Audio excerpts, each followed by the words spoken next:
Twelfth की है। अभी मैं कॉलेज 12th करने के बाद कॉलेज का फॉर्म भरा है। अभी मुझे मीनाक्षी दीदी के थ्रू पता चला था यहाँ पे मतलब पार्लर वगैरह सारे मतलब सिखा रहे हैं, तो मैं अभी मीनाक्षी दीदी के साथ यहाँ पे आ गई हूँ। ये है, मुझे थोड़े 6 साल हो गए हैं और उसके बाद मेरी शादी हो गई और 2 बच्चे हैं। मेरा एक लड़की है 3 महीने की। और मुझे मेरी सासू जी ने पार्लर सीखने के लिए बोला है कि पार्लर सीख ले। तो मेरा मन नहीं था पार्लर सीखने के लिए, उन्होंने बोला है मुझे। मैं Harvard university girl inter college Meerut में पढ़ती हूँ। 10th क्लास में हूँ। मेरी मम्मी ने कहा पार्लर सीख ले। मैंने कहा मगर चलो ठीक है सीख लेंगे, आगे फ्यूचर में हमारे काम आएगा। पता नहीं ससुराल में कोई कैसा मिले, कमा के तो ला लेंगे। धन्यवाद। मेरा नाम रेखा है, मैं हाउस वाइफ हूँ। मैं घर पे सिलाई भी करती हूँ। मेरे 3 बच्चे हैं। बड़े बेटे ने 12th किया है, छोटे बेटे ने 11th और मेरी बेटी 11th में पढ़ती है। और मेरा मन था पार्लर सीखने का, तो मुझे यहाँ से मेरे नंदोई के द्वारा मालूम पड़ा था, तो मैंने ये फॉर्म किया उसमें। तो मैं कुछ करना चाहती हूँ, यानी कि मुझे शादी से पहले ये सब करने का मौका नहीं मिल पाया। इसलिए आगे फ्यूचर में अगर कोई परेशानी पड़ जाए तो मैं इसे पार्लर को अपनी जीवन में लाइफली इस्तेमाल करती हूँ। अगर मैं पार्लर नहीं खोल पाती हूँ तो मैं होम सर्विस भी दे सकती हूँ।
मैं BA कर रही हूँ और मुझे इंटरेस्ट था कि मतलब मैं टीचर बनूँ। मेरा टारगेट था कि मैं टीचर बनूँ, लेकिन मैं मतलब आज भी आज टीचिंग कर रही हूँ स्कूल में, और मैं स्टिचिंग भी करती हूँ घर पे। और मुझे मेरी फ्रेंड ने बताया कि यहाँ पे मतलब ब्यूटिशियन का कोर्स करा रहे हैं, तो मैं आज यहाँ पे ब्यूटिशियन का कोर्स कर रही हूँ। थैंक यू हमारे स्टाफ का जो हमें इतने अच्छे से सिखाते हैं, क्योंकि टाइम में पता नहीं क्या हो जाए, आगे चल के क्या हमारे काम आए। Thank you ma'am. अंजू नहीं, मैंने दीपिका, और मैं अब यहाँ पार्लर का कोर्स सीख रही हूँ। वैसे मैंने स्टार्टिंग की थी पढ़ाई से। मैं एक हाउस वाइफ हूँ और मेरी शादी को 11 साल हो गए हैं, लेकिन मतलब मेरे मन को संतुष्टि हुई। मुझे ये लगा कि मुझे कुछ ना कुछ करना है। तो ससुराल में जाके देखा, हस्बैंड पढ़ाई करते थे तो उन्होंने पढ़ाई छोड़ दी क्योंकि उनको सिलेक्शन नहीं मिला। तो मैंने सोचा कि चलो मैं कर लेती हूँ। की बुक से कुछ मुझे बचपन से लगाव भी था पढ़ाई से। जैसा कि मैम ने बताया, तो मैम की वजह जैसा ही मेरा भी मैम के जैसा ही मेरा भी एक पास्ट है जिसमें मेरे भी पढ़ाई में बिल्कुल लो थी। मैं पढ़ाई में, मेरा बिल्कुल भी मन नहीं था पढ़ाई में, और डर भी बहुत ज़्यादा था। मेरा भी यही था कि एक मेरी फ्रेंड थी, वो मुझे लेके ऐसे गांव में बाग में लेके चली जाती थी कि चलो आम खाने चल रहे हैं, आम का सीजन है। और मेरे घर में पता है वो स्कूल में बैग लेके आई, बैग लेकर वापस चले गए। घर को पता है पढ़ रही है। पड़ोस के एक भाई ने देख लिया, उसने घर जाकर बता दिया कि भाई तुम्हारी लड़की पढ़ने नहीं जाती हो तो बाग में आम खा रही है पढ़ के। स्कूल के पास ही में बाग था, तो वहाँ से फिर हमें काफ़ी पिटाई लगी दोनों को, और हम दोनों को अलग अलग कर दिया गया। वो कहीं दूर शिफ्ट हो गए हमसे, कोई नहीं। उसके बाद फिर चलती रही, लेकिन मेरा पढ़ाई में मन था ही नहीं। उसके बाद पढ़ाई करने की कोशिश करी, घर से भी डांटते थे। वैसे मेरा एनवायरनमेंट ऐसा पढ़ाई का था नहीं, तो ये भी थोड़ा इफेक्ट था कि मैं पढ़ने वाली। तो जैसे जैसे बड़े हुए और सभी बच्चों की रिस्पेक्ट ज़्यादा होती थी पढ़ने वालों की, तो मुझे भी फील होता था कि कहीं ना कहीं पढ़ाई से वैल्यू बढ़ती है। तो मैं 10th में आते आते फिर मुझे लगा कि मुझे पढ़ना चाहिए, और एक प्रेशर आ गया कि 10th क्लास में आने के बाद में कि 10th क्लास में अगर तुम पढ़ोगे नहीं तो फेल हो जाओगे, क्योंकि बोर्ड एग्ज़ाम है। तो मैंने भी पढ़ना स्टार्ट किया, क्योंकि फिजिक्स केमिस्ट्री होते हैं उसमें, तो फिजिक्स केमिस्ट्री का ट्यूशन लिया, जो कि मैं बिल्कुल जीरो थी उसमें। मैंने इतनी मेहनत करी, मतलब दिन रात एक कर दिया उसे पढ़ने में। जो ट्यूशन वाले टीचर थे, सबसे लो बच्चा मैं थी उस ट्यूशन में, और वही फिर मेरी तारीफ़ करने लगे क्योंकि मैं फर्स्ट हो गई थी। क्यों पूरे ट्यूशन में मेरे से ज़्यादा अच्छा कोई बच्चा नहीं रहा। तो वैसे करके फिर मेरी 10th हो गई, 2nd डिवीज़न से पास हुई। लेकिन जो बच्चा पास होने लायक नहीं था, वो बहुत बड़ी बात है, जो पास होने लायक नहीं होगा। अगर टीचर्स को पता लगा, और जो बच्चे पास होने लायक थे वो फेल हो गए। तो टीचर्स को पता लगा, टीचर्स ने बोला, मुझे तो अदर बच्चों से पता चला, उन्होंने बोला कि टीचर्स ये बोल रहे हैं कि वो तो पास होनी नहीं चाहिए थी, वो तो होती ही नहीं पास, वो कैसे हो गई। और ये दूसरे बच्चों को बोला कि ये पास होने लायक थी, ये फेल हो गए। ऐसा हुआ तो हुआ कैसे। तो फिर वही मेरा एक टर्निंग पॉइंट हुआ। मुझे लगा कि हाँ यार मैं कुछ कर सकती हूँ, और मैंने फिर पढ़ाई पे पूरा मतलब खुद को झोंक दिया। फिर मैं ऐसे फिर 11th 12th में भी मेरे प्रिंसिपल खुद मुझसे बोल रहे हैं कि तू टॉप कर सकती है। बस फिर क्या, वहाँ से और भी ज़्यादा कॉन्फिडेंस बढ़ गया। कॉन्फिडेंस सबसे ज़्यादा मायने रखता है, और ये सिर्फ पढ़ाई से मतलब नहीं है। आप जिस भी फील्ड में काम कर रहे हो, आप ब्यूटिशियन का कोर्स कर रहे हो, जब आप में कॉन्फिडेंस आने लगेगा ना, तो अपने आप और चीज़ें आप सीखते चले जाओगे। तो उसके बाद फिर मुझे कोई नहीं, कुछ ऐसी प्रॉब्लम हुई घर में जिसकी वजह से 22 साल की एज में मेरी शादी कर दी गई। पढ़ाई का क्रेज़ था फिर मेरे मन में। अब वहाँ जाके फिर मैंने पढ़ाई स्टार्ट कर दी ससुराल में, लेकिन वहाँ वो ये फैमिली ने सपोर्ट नहीं किया। मतलब मेरे पेपर का बिल्कुल पेपर पास में आ रहा है, और सास ने ऑपरेशन करा लिया, घर में प्रॉब्लम्स हो गई। फिर मैं कहीं ना कहीं मेरा स्किप हो गई पढ़ाई। मैं 2-3 नंबरों से नहीं पास हो पाई, रह गई। मैंने वो छोड़ दिया। फिर उसके बाद हम यहाँ शिफ्ट हुए गंगानगर में, और अभी मैं यहाँ सीख रही हूँ पार्लर का कोर्स। ये ज़रूरी नहीं है कि हम पढ़ाई में ही बेस्ट बने। हम लाइफ में जिस समय जो चीज़ मिलती है हमको वो चीज़ ले लेनी चाहिए। उस समय पढ़ाई रह गई तो आप इस समय कर सकते हैं। फिर मुझे माइग्रेन की प्रॉब्लम हो गई बीच में। ये कुछ भी, अब आप जैसे ब्यूटिशियन का कर, पढ़ाई करने में बैठती हूँ ना, तो मुझे इतना सर में दर्द होने स्टार्ट हो जाता है, और बस यानी कि मेरे से फिर पढ़ना पॉसिबल नहीं है। इसीलिए मैंने कहा चलो ये फिजिकल हो गया ना, फिजिकल में कर पाऊँ तो ये थी मेरी जर्नी। गुड। मैम हमें सीखने के लिए मौका मिला, थैंक यू अंजू मैम, हमें पार्लर सीखने का मौका मिला, आगे हम सीखना चाहेंगे। थैंक यू अंजू मैम, आपकी वजह से हम इस पार्लर में आए हैं, हमें सीखने का मौका मिला। आपका बहुत बहुत धन्यवाद। Thank you Anju ma'am for this opportunity के लिए। थैंक यू अंजू मैम, हम आगे भी अच्छा करना चाहेंगे। थैंक यू अंजू मैम, हम आगे भी अपना ऐसे ही अपना पार्लर भी खोलना चाहेंगे।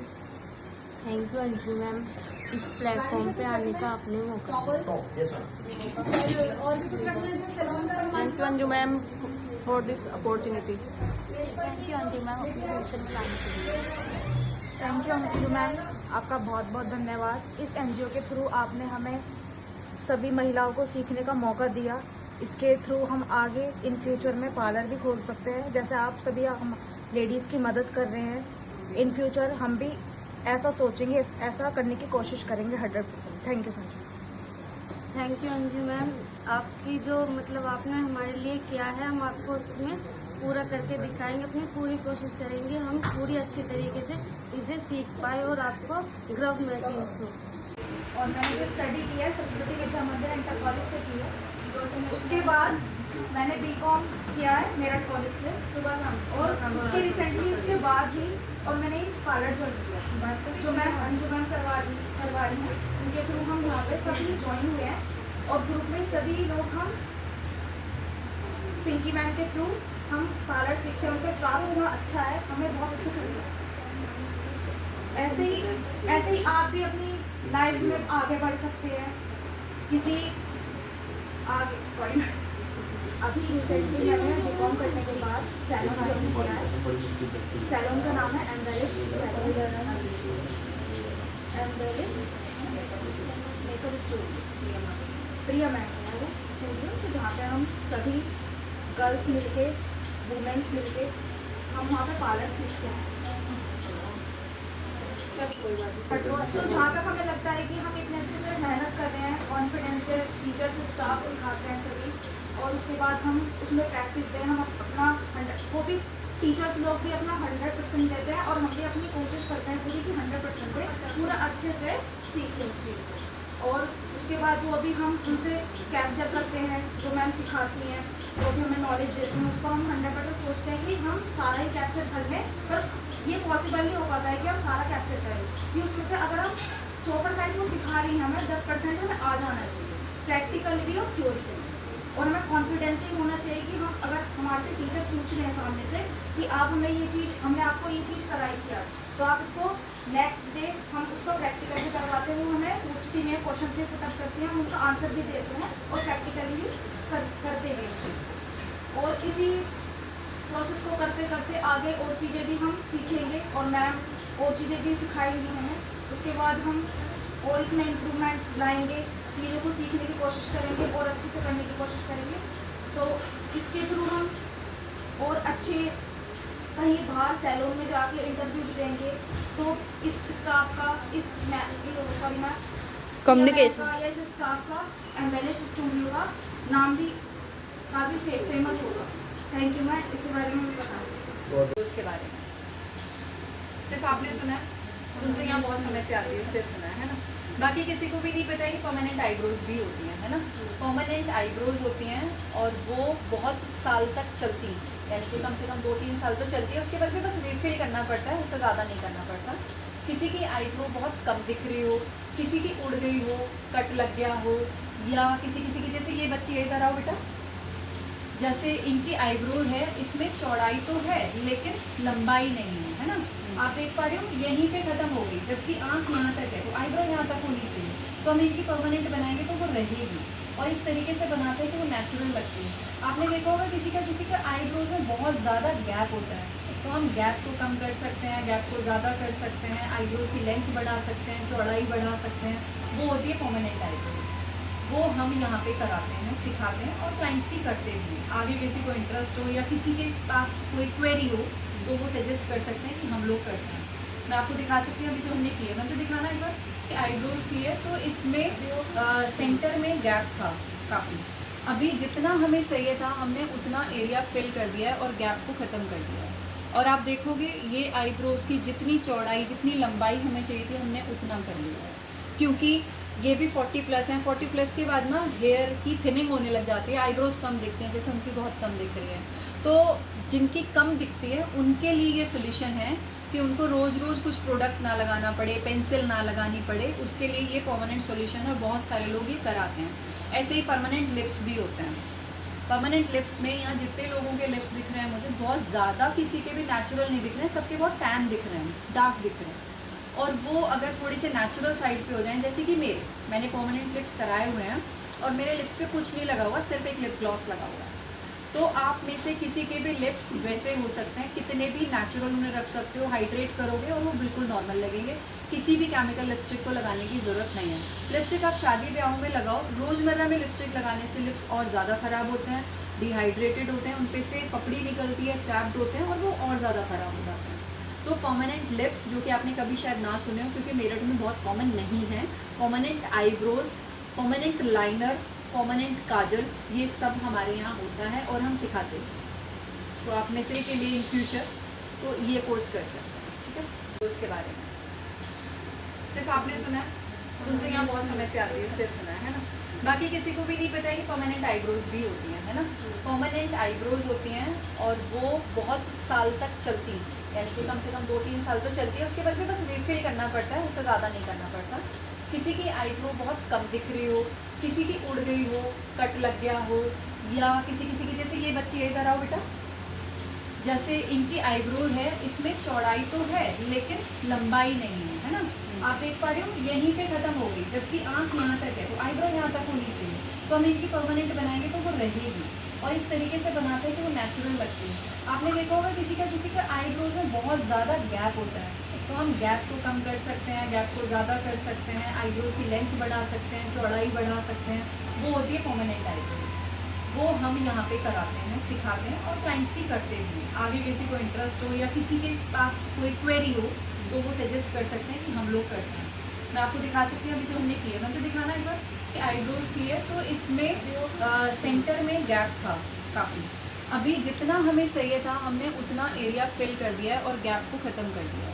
और आप देखोगे ये आईब्रोज की जितनी चौड़ाई, जितनी लंबाई हमें चाहिए थी हमने उतना कर लिया है, क्योंकि ये भी 40+ हैं। 40+ के बाद ना हेयर की थिनिंग होने लग जाती है, आईब्रोज कम दिखते हैं, जैसे उनकी बहुत कम दिख रही है। तो जिनकी कम दिखती है उनके लिए ये सोल्यूशन है कि उनको रोज़ रोज़ कुछ प्रोडक्ट ना लगाना पड़े, पेंसिल ना लगानी पड़े, उसके लिए ये परमानेंट सोल्यूशन है और बहुत सारे लोग ये कराते हैं। ऐसे ही परमानेंट लिप्स भी होते हैं। परमानेंट लिप्स में यहाँ जितने लोगों के लिप्स दिख रहे हैं मुझे, बहुत ज़्यादा किसी के भी नेचुरल नहीं दिख रहे हैं, सबके बहुत टैन दिख रहे हैं, डार्क दिख रहे हैं।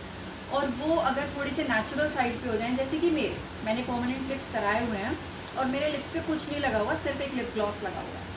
तो आप में से किसी के भी लिप्स वैसे हो सकते हैं, कितने भी नेचुरल उन्हें रख सकते हो, हाइड्रेट करोगे और वो बिल्कुल नॉर्मल लगेंगे। किसी भी केमिकल लिपस्टिक को लगाने की ज़रूरत नहीं है। लिपस्टिक आप शादी ब्याहों में लगाओ, रोज़मर्रा में लिपस्टिक लगाने से लिप्स और ज़्यादा ख़राब होते हैं, डिहाइड्रेटेड होते हैं, उन पे से पपड़ी निकलती है, चैप्ड होते हैं और वो और ज़्यादा ख़राब हो जाते हैं। तो परमानेंट लिप्स, जो कि आपने कभी शायद ना सुने हो क्योंकि मेरठ में बहुत कॉमन नहीं है, permanent eyebrows, permanent liner, permanent kajal, ये सब हमारे यहाँ होता है और हम सिखाते हैं। तो आप में से के लिए इन फ्यूचर तो ये कोर्स कर सकते हैं, ठीक है। और मैंने जो स्टडी किया है सरस्वती विद्या मंदिर इंटर कॉलेज से की है, उसके बाद मैंने बीकॉम किया है मेरठ कॉलेज से सुबह शाम, और उसके रिसेंटली उसके बाद ही और मैंने पार्लर ज्वाइन किया, जो मैं अंजुमन करवा रही हूँ, उनके थ्रू हम यहाँ पे सभी ज्वाइन हुए हैं और ग्रुप में सभी लोग हम पिंकी मैम के थ्रू हम पार्लर सीखते हैं। उनका स्टाफ इतना अच्छा है, हमें बहुत अच्छे से मिला। ऐसे ही आप भी अपनी लाइफ में आगे बढ़ सकते हैं। किसी आगे अभी रिसेंटली मैंने बीकॉम करने के बाद सैलून ज्वाइन किया है। सैलून का नाम है एम्बेलिश मेकअप स्टूडियो, प्रिया मैम है वो स्टूडियो, तो जहाँ पे हम सभी गर्ल्स मिलके, वुमेन्स मिलके हम वहाँ पे पार्लर सीखते हैं। तो जहाँ तक हमें लगता है कि हम इतने अच्छे से मेहनत कर रहे हैं, कॉन्फिडेंस से टीचर से स्टाफ सिखाते हैं सभी, और उसके बाद हम उसमें प्रैक्टिस दें, हम अपना 100, वो भी टीचर्स लोग भी अपना 100% देते हैं और हम भी अपनी कोशिश करते हैं पूरी कि 100% दें, पूरा अच्छे से सीखें उस चीज़ को। और उसके बाद जो अभी हम उनसे कैप्चर करते हैं, जो मैम सिखाती हैं, जो भी हमें नॉलेज देती हैं, उसको हम 100% सोचते हैं कि हम सारा ही कैप्चर कर लें, पर ये पॉसिबल नहीं हो पाता है कि हम सारा कैप्चर करें, कि उसमें से अगर हम 100% वो सिखा रही हैं, हमें 10% हमें आ जाना चाहिए, प्रैक्टिकल भी और थ्योरिकल। और हमें कॉन्फिडेंटली होना चाहिए कि हम अगर हमारे से टीचर पूछ रहे हैं सामने से कि आप हमें ये चीज़, हमने आपको ये चीज़ कराई थी आज, तो आप इसको नेक्स्ट डे हम उसको प्रैक्टिकल भी करवाते हैं, वो हमें पूछती हैं, क्वेश्चन भी पुटअप करती हैं, हम उनका आंसर भी देते हैं और प्रैक्टिकली भी करते हैं। और इसी प्रोसेस को करते करते आगे और चीज़ें भी हम सीखेंगे और मैम और चीज़ें भी सिखाएंगी हमें। उसके बाद हम और इसमें इम्प्रूवमेंट लाएंगे, चीज़ों को सीखने की कोशिश करेंगे और अच्छे से करने की कोशिश करेंगे। तो इसके थ्रू हम और अच्छे कहीं बाहर सैलून में जाके इंटरव्यू देंगे, तो इस स्टाफ का, इस कम्युनिकेशन या इस स्टाफ का एमएलएस स्टूडियो का नाम भी काफ़ी फेमस होगा। Thank you. मैं इस बारे में भी बता सकती हूँ। मैंने दीपिका और मैं अब यहाँ पार्लर का कोर्स सीख रही हूँ। वैसे मैंने स्टार्टिंग की थी पढ़ाई से। मैं एक हाउस वाइफ हूँ और मेरी शादी को 11 साल हो गए हैं, लेकिन मतलब मेरे मन को संतुष्टि हुई। मुझे ये लगा कि मुझे कुछ ना कुछ करना है। तो ससुराल में जाके देखा, हस्बैंड पढ़ाई करते थे तो उन्होंने पढ़ाई छोड़ दी क्योंकि उनको सिलेक्शन नहीं मिला। तो मैंने सोचा कि चलो मैं कर लेती हूँ। की बुक से कुछ मुझे बचपन से लगाव भी था पढ़ाई से, जैसा कि मैम ने बताया। तो मैम की वजह जैसा ही मेरा भी एक पास्ट है जिसमें मेरे भी पढ़ाई में बिल्कुल लो थी। मैं पढ़ाई में, मेरा बिल्कुल भी मन नहीं था पढ़ाई में और डर भी बहुत ज़्यादा था। मेरा भी यही था कि एक मेरी फ्रेंड थी, वो मुझे लेके ऐसे गांव में बाग में लेके चली जाती थी कि चलो आम खाने चल रहे हैं, आम का सीजन है। और मेरे घर में पता है वो स्कूल में बैग लेके आई, बैग लेकर वापस चले गए। घर को पता है पढ़ रही है। तब पड़ोस के एक भाई ने देख लिया, उसने घर जाकर बता दिया कि भाई तुम्हारी लड़की पढ़ने में जाती हो तो बाग में आम खा रही है करके। स्कूल के पास ही में बाग था, तो वहाँ से फिर हमें काफ़ी पिटाई लगी दोनों को और हम दोनों को अलग अलग कर दिया गया। वो कहीं दूर शिफ्ट हो गए हमसे, कोई भी। उसके बाद फिर चलती रही, लेकिन मेरा पढ़ाई में मन था ही नहीं। उसके बाद पढ़ाई करने की कोशिश करी, घर से भी डांटते थे। वैसे मेरा एनवायरनमेंट ऐसा पढ़ाई का था नहीं, तो ये भी थोड़ा इफेक्ट था कि मैं पढ़ने वाली। तो जैसे जैसे बड़े हुए और सभी बच्चों की रिस्पेक्ट ज़्यादा होती थी पढ़ने वालों की, तो मुझे भी फील होता था कि कहीं ना कहीं पढ़ाई से वैल्यू बढ़ती है। तो मैं 10th में आते आते फिर मुझे लगा कि मुझे पढ़ना चाहिए। और एक प्रेशर आ गया कि 10th क्लास में आने के बाद में कि 10th क्लास में अगर तुम पढ़ोगे नहीं तो फेल हो जाओगे, क्योंकि बोर्ड एग्ज़ाम है। तो मैंने भी पढ़ना स्टार्ट किया, क्योंकि फिजिक्स केमिस्ट्री होती है उसमें। तो फिजिक्स केमिस्ट्री का ट्यूशन लिया, जो कि मैं बिल्कुल जीरो थी उसमें। मैंने इतनी मेहनत करी, मतलब दिन रात एक कर दिया उसे पढ़ने में। जो ट्यूशन वाले टीचर थे, सबसे लो बच्चा मैं थी उस ट्यूशन में, और वही फिर मेरी तारीफ़ करने लगे क्योंकि मैं फर्स्ट हो गई थी। क्यों पूरे ट्यूशन में मेरे से ज़्यादा अच्छा कोई बच्चा नहीं रहा। तो वैसे करके फिर मेरी 10th हो गई, 2nd डिवीज़न से पास हुई। लेकिन जो बच्चा पास होने लायक नहीं था, वो बहुत बड़ी बात है, जो पास होने लायक नहीं होगा। अगर टीचर्स को पता लगा और जो बच्चे पास होने लायक थे वो फेल हो गए। तो टीचर्स को पता लगा, टीचर्स ने बोला, मुझे तो अदर बच्चों से पता चला। उन्होंने बोला कि टीचर्स ये बोल रहे हैं कि वो तो पास होनी ही नहीं चाहिए थी, वो तो होती ही नहीं पास, वो कैसे हो गई। और ये दूसरे बच्चों को बोला कि ये पास होने लायक थी, ये फेल हो गई। ऐसा हुआ तो हुआ कैसे। तो फिर वही मेरा एक टर्निंग पॉइंट हुआ। मुझे लगा कि हाँ यार मैं कुछ कर सकती हूँ। और मैंने फिर पढ़ाई पे पूरा मतलब खुद को झोंक दिया। फिर मैं ऐसे फिर 11th 12th में भी मेरे प्रिंसिपल खुद मुझसे बोल रहे हैं कि तू टॉप कर सकती है। बस फिर क्या, वहाँ से और भी ज़्यादा कॉन्फिडेंस बढ़ गया। कॉन्फिडेंस सबसे ज़्यादा मायने रखता है, और ये सिर्फ पढ़ाई से मतलब नहीं है। आप जिस भी फील्ड में काम कर रहे हो, आप ब्यूटिशियन का कोर्स कर रहे हो, जब आप में कॉन्फिडेंस आने लगेगा ना, तो अपने आप और चीज़ें आप सीखते चले जाओगे। तो उसके बाद फिर मुझे कोई नहीं, कुछ ऐसी प्रॉब्लम हुई घर में जिसकी वजह से 22 साल की एज में मेरी शादी कर दी गई। पढ़ाई का क्रेज़ था फिर मेरे मन में। अब वहाँ जाके फिर मैंने पढ़ाई स्टार्ट कर दी ससुराल में, लेकिन वहाँ वो ये फैमिली ने सपोर्ट नहीं किया।